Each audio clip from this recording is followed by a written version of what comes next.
I didn't have a reason to think that way until I went on Facebook one day. And this was years ago, so I'm not sure if Facebook still does that, but they showed me the very last picture that he liked, and I clicked. I was like, wait, what, who is this?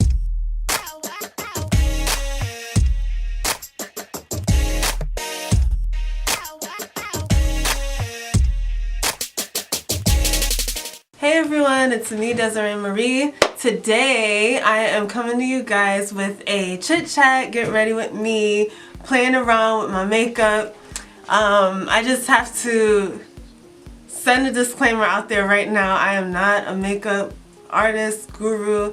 I'm just simply playing around in my makeup, and I thought that I would come and talk to you guys at the same time.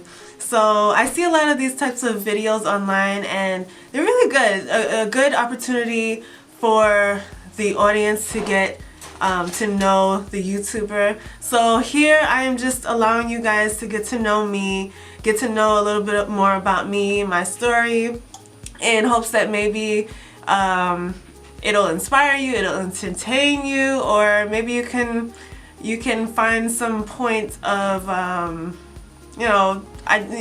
maybe you can agree with me on some points. So yeah, I am going to be using my mirror so that I can actually see what I'm doing. I've never done this before. Yeah, so I got my mirror, I got my brushes, I got my makeup. I guess we can get started, right? Okay, so, oh, and also don't mind my fingernails, because, just don't mind it. But anyway, yeah, I already started. I'm starting off with a freshly washed face. I'm gonna put a little moisturizer on and get started.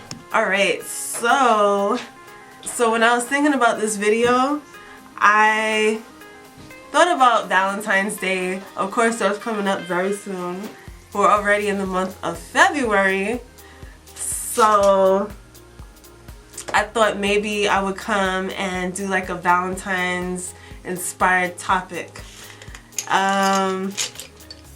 So obviously Valentine's Day is mostly for couples, people that are booed up and all that, but the holiday sometimes has a way of reminding people of their single status. So some people really fall into depression around this time of the year. And I could admit that was me many years.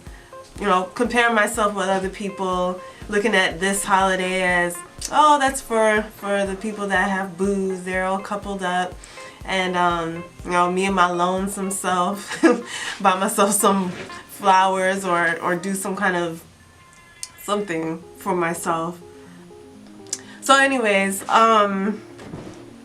Valentine's Day, a lot of us think about love, romance, all that stuff, but there is another side to the appearance of what may look like love and happy couples and whatnot. A lot of people are are in toxic relationships, and I know for a fact that things are not always what it looks like on the outside. Toxic relationships. I was in one, not a deeply toxic relationship, but one that I knew that I should not have been in. And from the outside, I'm sure people saw me as, oh, Desiree, she's young, she's 24, she's engaged to be married and all that stuff. But and this was years ago. If you guys, you guys probably don't know, but I am 28, and this happened maybe 5 years ago. I was involved in a relationship with a guy that, I'm a Christian, so it's very, you're supposed to marry other Christians like-minded believers, people that you share your spiritual beliefs with, because it leads to an easier relationship, and it is what God says. So at that time, 5 years ago, I was kind of depressed because I was single, and all my friends were getting into relationships, getting married and stuff, fresh out of high school or years after high school. You would go on social media, and social media is just another, well, for me, it was a reminder of my status, because you would see pictures posted by your friends, and of course you would then be led to compare yourself with them. So I found myself comparing myself with other people, which I know is not what, not the right thing to do. You should never compare yourself with others, because you never know where they are. You never know what they may be dealing with. I'm using the Maybelline Dream Liquid Mousse. So yeah, I compared myself with others. I was in a, I guess you'd say, a desperate place where I just wanted to be in some relationship, because I have not really been in any serious one, and I was aging 20, 24, looking at my age and thinking, well, gee whiz, I think it's about time that I met somebody and started a life.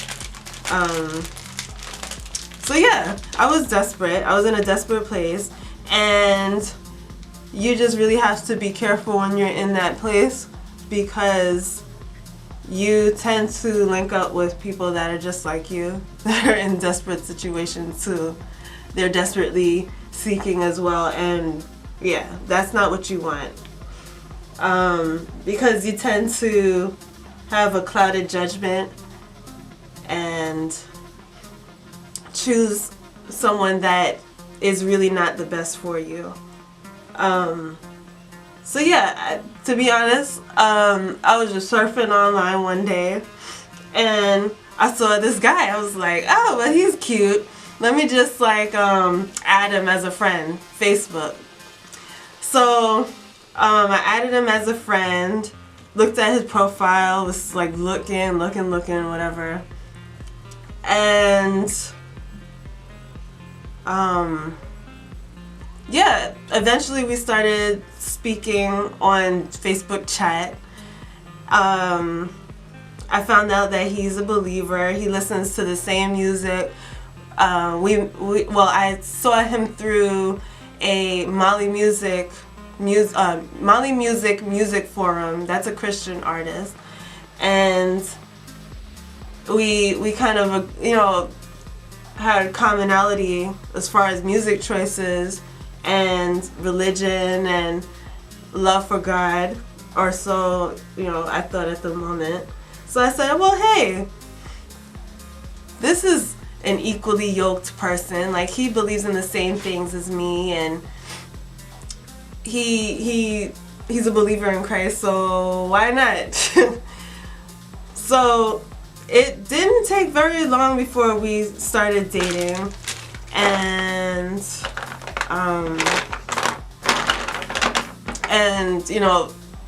traveling, meeting one another here and there. He lived in a different state from me. I live in New York, and he lived in a different state. So that meant that it was kind of a long distance relationship, even though his state was very close to mine. But we still commuted back and forth and tried to make things work out in that way. But I'm all over the place right now. I'm trying to look for my makeup and talk and concentrate. Oh, here it is. Okay. Yeah. So we commuted back and forth. We would meet every few weeks and got to know one another, got into a relationship fairly quickly. And yeah, I thought I was in love, smitten, whatever. To make a long story short and not bore you with the details, about a year and a half later, you know, he proposed to me, whatever, and I was young, not too young, but I was young and naive, and you know, I'm sure that he probably thought that I really wanted to get married as well. So that was one way to, I guess, kind of play the game of house. So yeah, we were engaged, but we were very young-minded, didn't really know what it is that we were really getting ourselves into. We never started the preparation in like you know, marriage or anything like that. We were just two silly kids running around, happy and excited and just dreaming about the future. So but the thing is, weeks before he proposed, I was getting some weird messages, and I believe that God was speaking to me. So I'm not doing this in any type of order. I'm just gonna experiment here. I have a contour kit, so I'm gonna try to contour. But yeah, I would go to sleep and wake up with the most outlandish dreams that he would cheat on me and he would hurt me. I would have dreams of something happening to the engagement ring. Yeah. And yeah, I would wake up and of course I would call him, tell him, oh my gosh, I had a dream that you did this and that. And he would like feel like, well, no, that's not true, of course. Like, just really weirded out that I would have a dream like that. And I was weirded out myself because I didn't have a reason to think that way. Until I went on Facebook one day, and this was years ago, so I'm not sure if Facebook still does that, but they showed me the very last picture that he liked. And I clicked, I was like, wait, what, you know, who is this? This was a girl, a young girl. She's pretty, of course. And I saw like she was half dressed, scantily dressed, her cleavage like hanging out. So I'm like, what's this about? So I click on the picture, you know, do the little Facebook detective work, and I find out that the girl actually lives very close in the same town as him. Mind you, I live in New York, and this person lived in the next city, the next state, actually, I'm sorry. So, I would then confront him and talk to him and say, you know, I saw that you like, no, first I said, you really got to be careful what pictures you like on Facebook, because they actually tell other people what you do. So what you do online is being watched. So just be careful.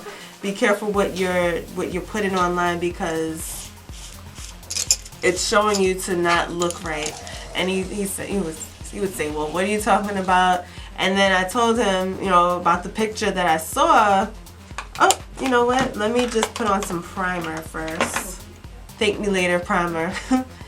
Told him about the picture that I saw, and you know, I expressed how I did not like that too much. And then he was like, well, this is somebody that I know, and you know, it's not even like that. She just goes to my church, and you know, it's not like that. Just admiring pictures. I'm like, admiring pictures? Like, what pictures do you need to admire? You don't need to be online liking everybody's pictures. So then he basically said that he would stop. He wouldn't communicate or whatever. So, ooh, I don't even know if I'm putting this on right. fast forward, he did still keep in contact with the girl, and I was very heartbroken when I found out that, you know, our relationship was a sham, because not only was he like you know, liking her pictures and stuff, but you know, things happen there. You know, they live in the same town, very close, go to the same church. So that really put a hurt on my heart. It was like a whole big thing. Like, we even had like a three-way conversation one time where she was like so upset that he put me on the phone, and she's there. Oh my gosh, I can't believe you did it. And I just couldn't believe that I would be in a situation like that, especially with someone that I really looked up and thought as a man of God, you know. I mean, I know we all have our stumbling points, but like I really thought that I could trust this person, and come to find out that I was being fooled. Yeah, fooled not only once, but once again, you know, with another person. Yeah, with another person that I felt some type of way, like just not even having a reason to feel that way, but just having a sensing in my heart that something just was not right. Once again, I was confronted with a situation on Facebook that really confirmed that this guy is toxic, and he obviously still has issues dealing with his flesh and like control. So that really was not the relationship that I should have been in. Yeah, and even the day that he proposed, it was just really, it was a weird day. I went out there to support him and his brothers, who were like some makeshift rap group that they really wanted to be a rap group. And I went out there to support them and hang out with them all day. And he just kept dropping hints, like, you know, he can't keep a secret, so he kept dropping hints and making it seem like there was something that he needed to do today. And like he would just drop down on one knee and just act stupid, I guess, to kind of test out my reaction before he would actually do it. So time flew by, and soon I needed to take my train to get back home. And then he like hurried up and like, you know, brought me to a corner and like got down on one knee and was like, "Will you marry me?" I'm like thinking to myself, this is not what I imagined in my mind. That was not the way that I wanted a proposal to happen. Just some hurried thing so that I can get on the train, next train to get home. Like, that's weird. So there was really no, like, I guess there was really no real thought put into it. It's just some kind of quick way to like shift my attention and really distract me from the real hidden truth that he was just really lying to me at that time. I know God was trying to get my attention even before the grand proposal, because I think just as he was reaching for the case to then pull out and like go down on one knee and make this grandioso thing, like he was fooling around in his wallet, and then something weird dropped out, and I was just like, wow, this is This must be a sign because just weird things were happening that day. Weird things were happening. So I believe that that was a toxic relationship because not only were we naive, but we were just really not ready, not in the mindset to be in any type of like serious relationship. We just thought, oh well, all of our lives we were told in church to like be equally yoked and that marriage is what you should do.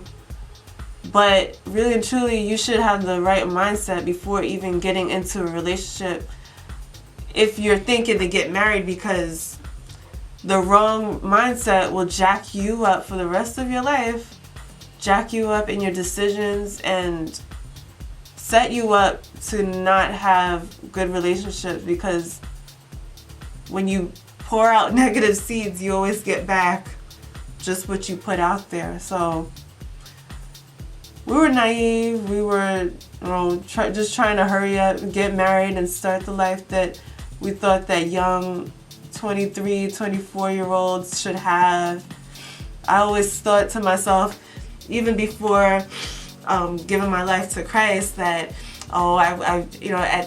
at 24 I would think that I would be married with like, I don't know, 2 kids or adopt a kid and live in some like house, picket fence and all that stuff. You know, the life that you dream of for yourself. But then when you get to that age, you see that you're nowhere near that.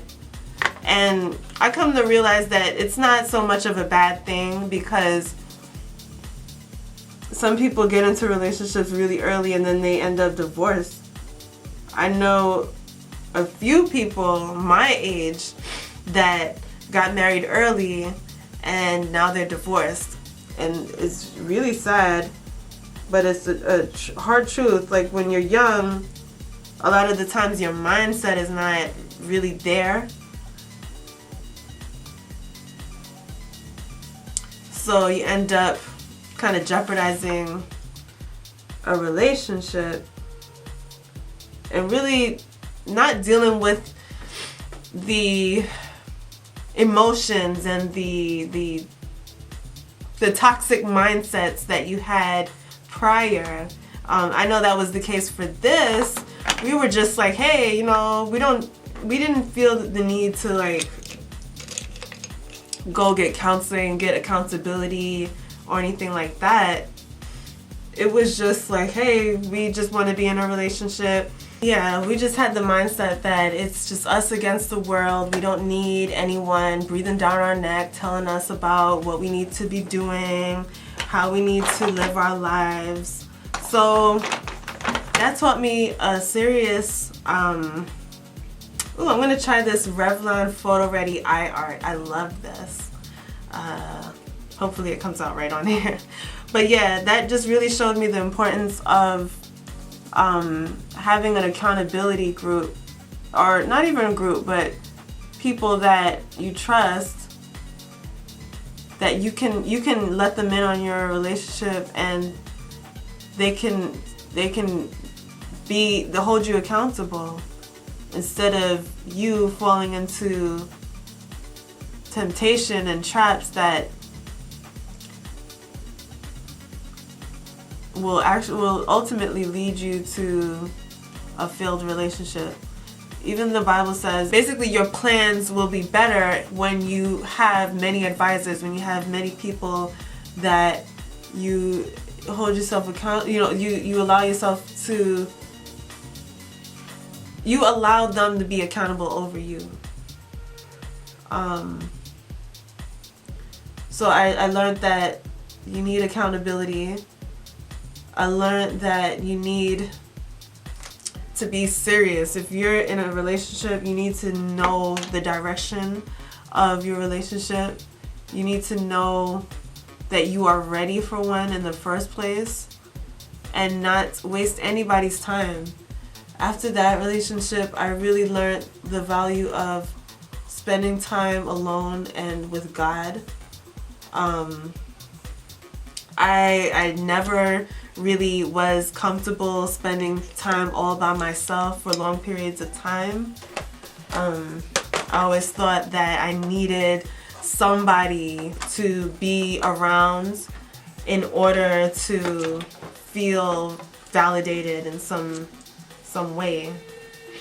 So I brought a lot of toxicity in our relationship as well, because I was still learning who I am.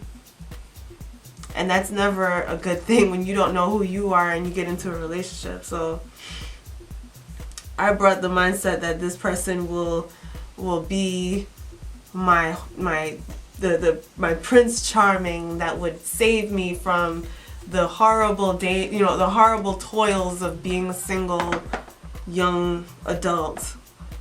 I basically wanted somebody to rescue me from this horrible life of being alone all the time. I always felt alone, and I felt like I needed somebody to be there with me. So I allowed myself to be in a toxic relationship in that form, because I was stupid on many occasions and thought that it was the Christian thing to do, to forgive and actually overlook it and get back into a relationship. Like, okay, for example, after seeing the Facebook and confronting him and him saying, well, yeah, that's what happened, I would then overlook it and say, you know what, I forgive him and I believe that it won't happen again. Then after learning of the things that he was doing behind my back with this particular girl and another one, I then forgave him and let him back into my life, and we were back into a relationship again. And I think that he saw that I was very easy in that way, so he just kept playing me and thinking that, well, I would be the good Christian girl to then go and wait while he basically plays games with my heart. That's not healthy. That's not healthy. God does not desire that for his daughters nor his sons, to be doormats. That's not his will. Okay, so I didn't tell you, I'm using Creamlicious by Ruby Kisses. I love this lip gloss, this lipstick gloss.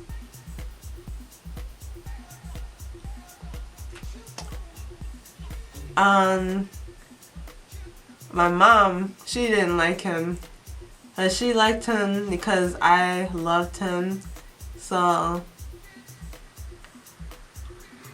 I mean, what can she do, you know? She would tell me on many occasions the truth. And I was young and thought I knew everything. I'm still young. But I thought I knew everything. Didn't listen. Thought, she doesn't know him like I do. But parents know what's best. They know, they see things that we may not see. Yeah. One thing that did not happen with that proposal was the asking of the hand in marriage. My mom, I didn't know until later when she told me that it really means a lot when the man goes to the parents first and asks for their approval, basically, to marry their daughter. And it makes sense when I think about it, but back then I didn't think that it was necessary. I didn't hear that. I didn't hear that that was common. I didn't know. So yeah, he overlooked the parental figures, and I came back home with a ring, told my mom, and yeah, it was just not done the right way. But I thank God for that experience, because it taught me a lot about relationships, a lot about myself, a lot about God, and the things that I need to do in order to avoid being in that same situation again. So now, well, I think after that I was single for like a few years, long years, probably 3 to 4 years, until I met my now boyfriend, which we don't have problems like this at all. Like, and while I was single, I would always pray, God, I don't want anybody else but the person that you have for me. I don't even want anyone checking for me, anyone looking at me, like cover me from any people that are not for me, because I was just done wasting my time with people that were just not for me. So for a while, nobody was looking at me. Nobody. I would even feel like, wow, do I look nice today? I mean, I feel like I look nice. I mean, is there something wrong here?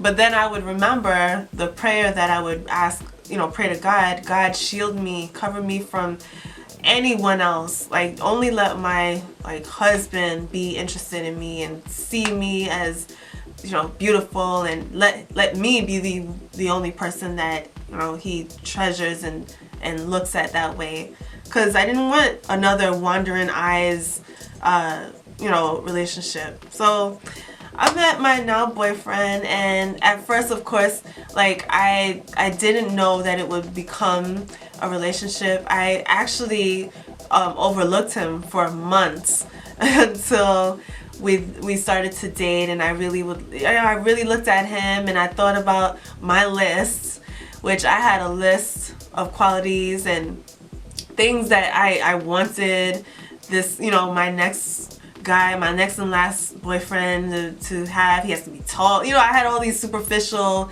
things on my list, in addition to being a man of God and everything but my last relationship.